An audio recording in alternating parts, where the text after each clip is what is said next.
In the year 1800, Iran was a thriving regional power with a rich cultural heritage, abundant resources, and a strategic position in global trade.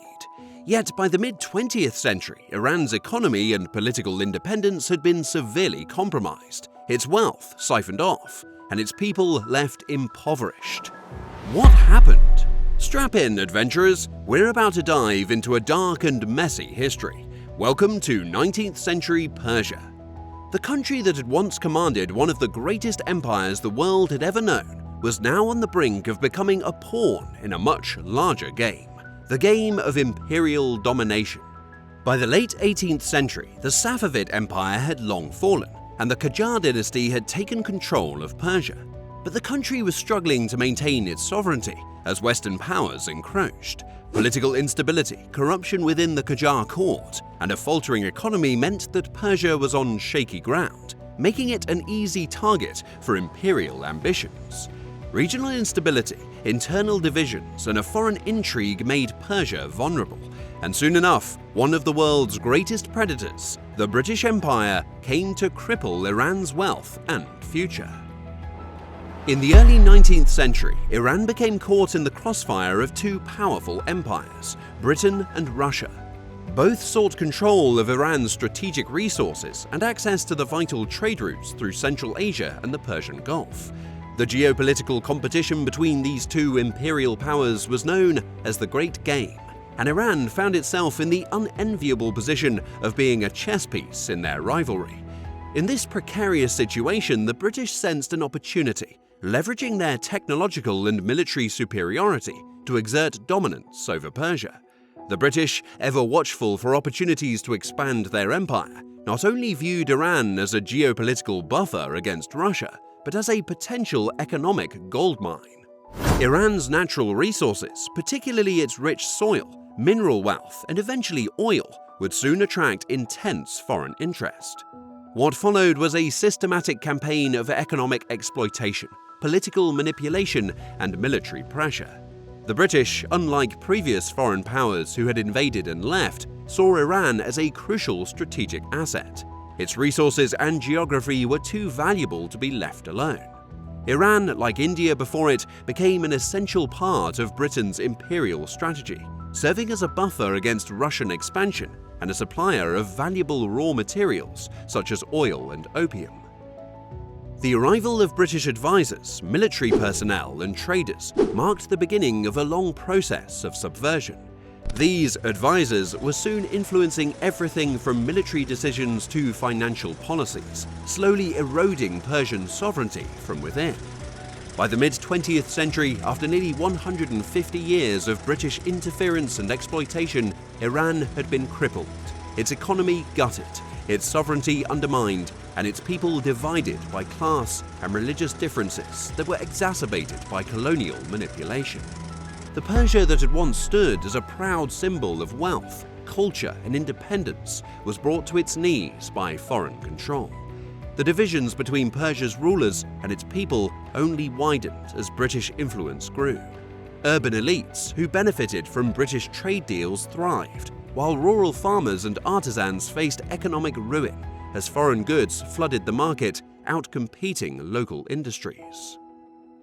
To understand the full extent of this imperial sabotage, let's pull back the curtain and examine how Persia's wealth was systematically drained. In the early 19th century, Persia had a relatively vibrant economy. Iran was known for its silk and textiles, its strategic trade routes along the Silk Road, and its agricultural bounty. The British East India Company saw Persia's opium and raw silk as valuable commodities to exploit, further entrenching British economic interests in the region. At the same time, Russia was expanding into the Caucasus, drawing Persia into conflict over territorial disputes. As Persia found itself facing Russian aggression, the British presented themselves as potential allies. But as history would show, their interests were far from benign. Throughout the 19th century, Iran was forced to sign a series of highly unfavourable treaties with both Russia and Britain. These treaties ceded large swathes of territory and granted foreign powers economic privileges that undermined Iran's control over its own resources. Persia, once a vast empire, found itself continually shrinking. Each territorial loss meant not only a blow to national pride, but a loss of crucial revenue from once productive lands. One of the most infamous of these was the Treaty of Gulistan in 1813, followed by the Treaty of Turkmenkey in 1828, which forced Iran to cede much of its northern territories to Russia and allowed foreign traders, particularly the British, to operate with little restriction within Persian borders. The British, through their diplomatic and military influence, secured monopolies over Iran's key resources. Most notably, they targeted Iran's burgeoning oil industry.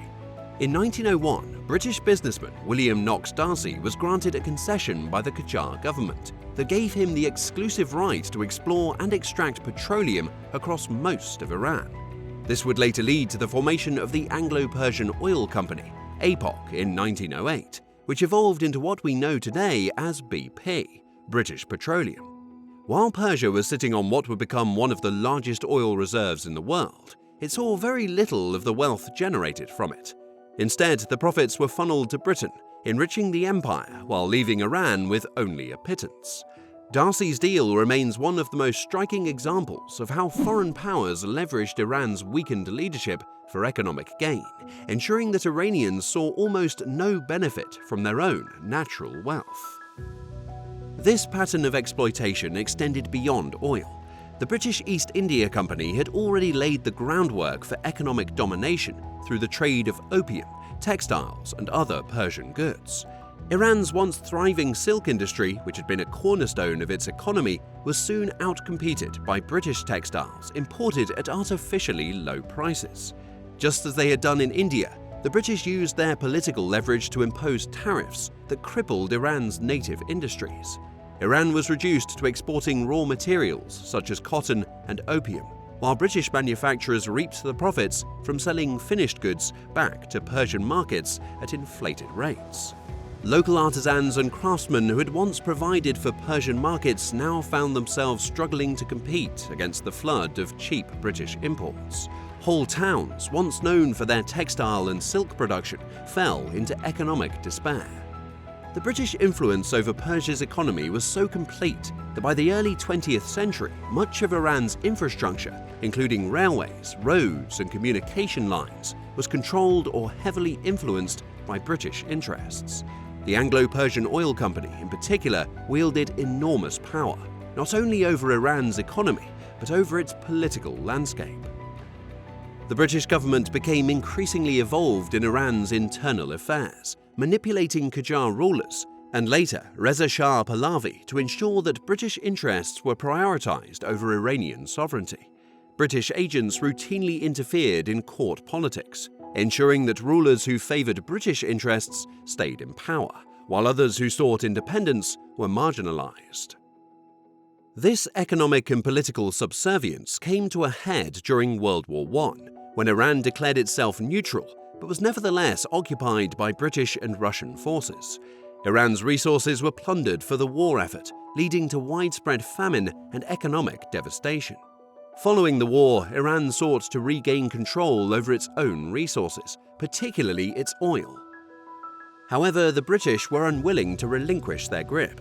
This led to increasing tensions, particularly under the leadership of Reza Shah, who sought to modernize Iran and assert its independence from foreign control. Reza Shah's push for modernization, a railway system, educational reforms, and industrial growth was constantly stymied by British control over Iran's economic lifeblood, ensuring that any true sovereignty remained out of reach. Despite these efforts, British influence continued to loom large. In 1933, under pressure from Britain, Iran was forced to renegotiate its oil concession, once again granting favourable terms to the British while receiving minimal compensation in return. The wealth generated from Iran's oil fields continued to flow into British coffers, while the Iranian people saw little benefit. This exploitation was not only economic but also cultural. The British, through their control of media and education systems in Iran, sought to shape Iranian identity and politics in a way that suited their imperial interests. British-backed publications and schools promoted pro-British sentiments, ensuring that a generation of Persians grew up under the shadow of foreign influence, shaping both their worldview and their loyalties. The culmination of British interference in Iran came in 1951, when Iranian Prime Minister Mohammad Mossadegh nationalised the oil industry, effectively kicking out the Anglo-Persian Oil Company, formerly APOC. Mossadegh's bold move was immensely popular within Iran, as it represented a long-overdue reclaiming of Iranian sovereignty and wealth. However, Britain, with the help of the United States, launched a covert operation to overthrow Mossadegh in 1953. The CIA and MI6 orchestrated a coup d'etat, replacing Mossadegh with a pro-Western regime under Shah Mohammad Reza Pahlavi. The streets of Tehran, once filled with hopeful crowds supporting Mossadegh's vision of an independent Iran, were soon filled with tanks and soldiers as foreign powers reasserted their control. This event marked the beginning of decades of autocratic rule in Iran, backed by Western powers, and ensured that Iran's oil wealth would continue to flow to foreign interests rather than benefiting the Iranian people. This process of economic exploitation and political manipulation left deep scars on Iran. By the time of the Islamic Revolution in 1979, Iran's economy was in disarray, its wealth concentrated in the hands of a few elites connected to the Shah's regime, and its people deeply disillusioned with foreign interference. The British Empire's role in crippling Iran's economy, particularly through its control of the oil industry, cannot be overstated. Modern economists estimate that billions of dollars in wealth were extracted from Iran by the British over the course of the 20th century, wealth that could have been used to develop the country's infrastructure, education, and healthcare systems. Much like India, Iran was left with a legacy of poverty, political instability, and resentment towards foreign powers. The British Empire, through its economic dominance and political interference, crippled Iran's potential for growth and development. The wealth that had once flowed from Iran's fertile lands, its silk, and its oil was siphoned off, leaving the country impoverished and its people disillusioned. The parallels between British exploitation of India and Iran are striking. In both cases, the British Empire saw these nations not as partners in trade or allies in diplomacy, but as colonies to be drained of their wealth. The deliberate dismantling of Iran's economy, the control of its oil resources, and the political manipulation of its leaders all served to ensure that British interests were prioritized over Iranian independence. And just like that, the wealth of Persia was crippled.